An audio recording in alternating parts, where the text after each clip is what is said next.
Saturday, July 18th, 2015, ZPD got a call from the concerned 30-year-old woman. I'd like to report a missing person. It's my sister.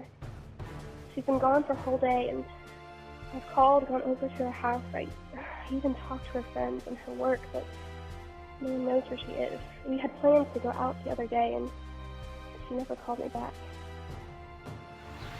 We do not usually worry about adults who have been missing for 24 hours or less, but Miss Sarah was insistent that this was unusual behavior for her sister, and that she showed no indication of planning to run from anything.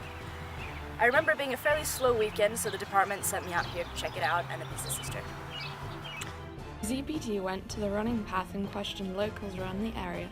Many people ID'd Michaela at the scene, so they brought their canine unit to the area to try and track Michaela's path and see if some accident had occurred during her run. I figure this is a well-used path. And my dog needed to run anyway, so I decided to go down it. And Miss Lay insisted that I keep going down it to investigate. The tip led to finding an earring on the ground, which Sarah identified as Michaela's. There were no signs of struggle on the path, and the trail that the dog left ended when it moved back to the road, where she presumably got in her car and drove away. With the evidence we found, we assumed no malicious intent. It's actually fairly normal. It seemed clear enough that she was caused to either run away or take an unprecedented vacation. It's shockingly usual. We see it all the time. Without any evidence to indicate a crime, the ZPD classified the case as inconclusive. The case was destined to remain unsolved until a local hunter came across a body fitting Michaela's description on Monday, July 27th.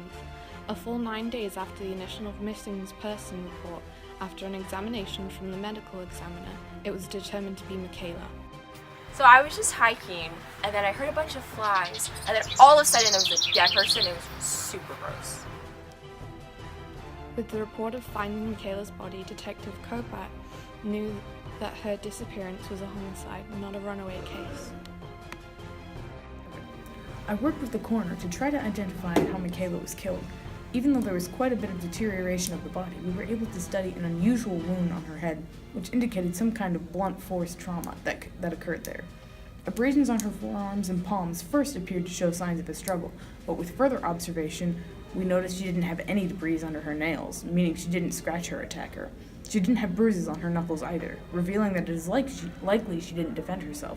The blunt force trauma would describe why she was still, if she was unconscious, but the absence of an indication of a fight before the trauma was inflicted suggests that Michaela knew her attacker, perhaps even a friend. The evidence that revealed her cause of death was the bruises around her neck, suggesting that Michaela died of suffocation. Detective Kobat had to consult a forensic entomologist who could help establish Michaela's time of death. As an entomologist, I study insects to determine post-mortem interval, or PMI, which is pretty much just the time of death. What I do is compare the average rate of blowfly development to the age of the blowflies found on the body. Then I work backwards to estimate how long the body has been dead in that location. For Michaela, I found third instar maggots and puparia from the species Lucilia illustris. By comparing the average rate of growth for this species against the average weather in that area for the past few weeks, I determined that Michaela has been there for 9 to 12 days. There was even more evidence at the scene that told of the story of Michaela's death. The pattern of blood pooling in the liver mortis stage of decomposition reveals that the field is merely the second scene of the crime. Police started to look at the running path being a candidate for the original scene of the crime. When Detective Kobat realizes that Michaela's body was missing an earring, missing one that perfectly matched the earring found at the running path. Soil samples found in her running shoes and on her running clothes match the soil of the path. They told me that she most likely died on the running path. I couldn't understand it. She went there all the time.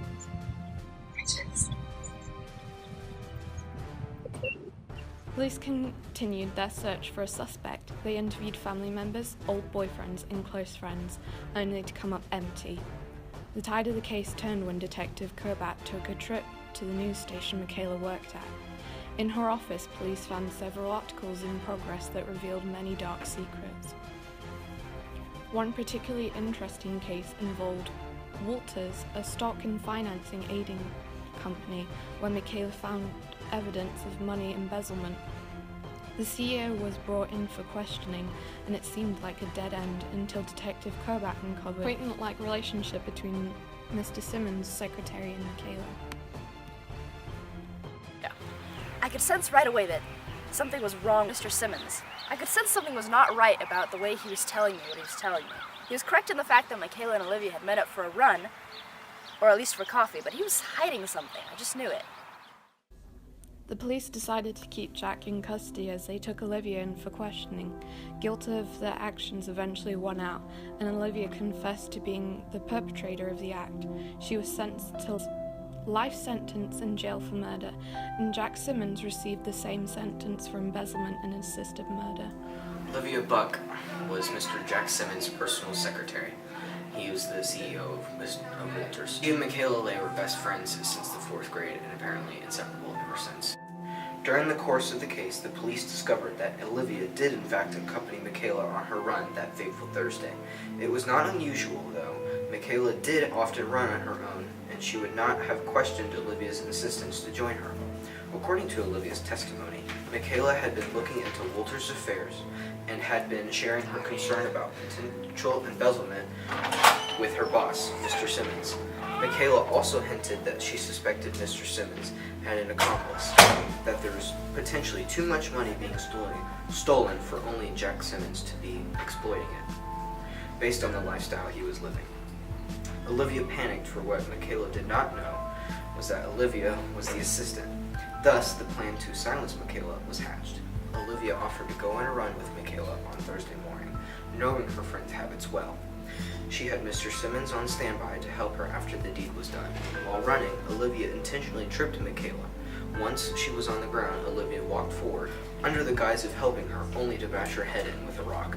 Mr. Simmons was then called in to assist in carrying the body to the car in order to move it to a site where they thought it was unlikely to be found.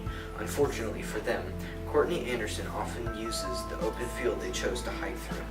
It was easier for the police to solve the case after the recovery of the body and the discovery of Michaela's investigative work. Blood was found in Olivia's car from where Michaela's head wound had bled. That and the confessions from the guilty parties made this case a rather easy wrap-up for me. It was open and shut. This whole experience has been really tough for my family, but we're relieved to know that Michaela's killers have been found and that they'll pay for what they've done. Nothing will bring Michaela back, but it helps me sleep at night knowing that they'll never hurt anyone again. I'd like to pay special thanks to Detective Kerbat and Miss Anderson. Without them, this case would have been unsolved. And now our family has closure, and we can start moving on.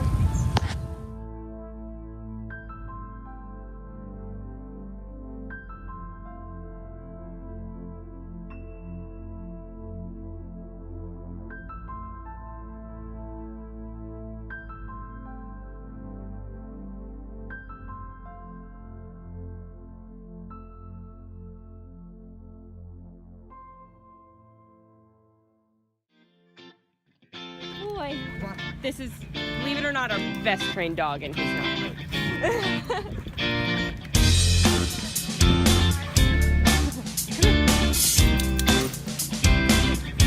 I just realized you guys are sitting there. I don't know. Woolies. So, get a partnership with Lucasfilm, at least you can call it Wookie Woolies.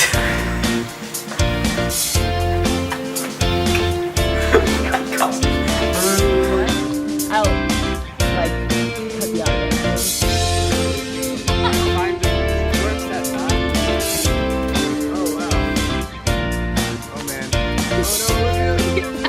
You are laughing.